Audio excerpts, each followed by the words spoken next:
আসসালামু আলাইকুম বন্ধুরা। এই যে দেখেন ক্ষেতের ধান পাকিয়ে গেছে, আকাশের অবস্থা খারাপ, যে কোনো সময় ঝড় বৃষ্টি আসতে পারে। কি করব, কামলা পাওয়া যায় না। এখন আমার এই যে নাতি নাতনিদের লয়ে আয় পড়ছি ধান কাটার জন্য। এই তোমরা ধান কাটতে পারবে তো? আচ্ছা আসো দেখি ধান কাটা শুরু করি। কামলা পাওয়া যাইতো না, নিজেরাই কাটন লাগবে ওই ক্ষেত।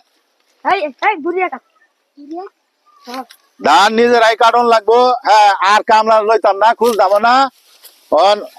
কি করবো, আমি লাগাই বইছি।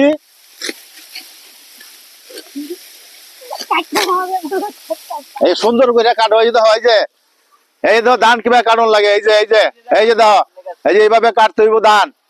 পরে এই ধান কাটিয়া বান্ধন লাগবো, বান্ধা নেওয়ান লাগবো, নেওয়া ধান মানানি লাগবো। বুঝছো তো কিভাবে ধান কাটন লাগে? কামলা হওয়া যায় না, কি করবো? দেখনো সময় বৃষ্টি আইবো, ঝড় আইবো। ঝড় বৃষ্টি আইলে ধান কিন্তু শেষ। এত কষ্টের ধান, চলো দি কাটা শুরু করি, শেষ করি। সব এক লগে দাও।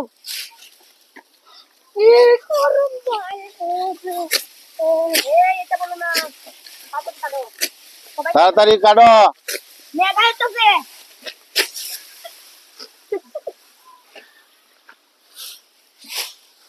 ওকে, আর লাগবে না।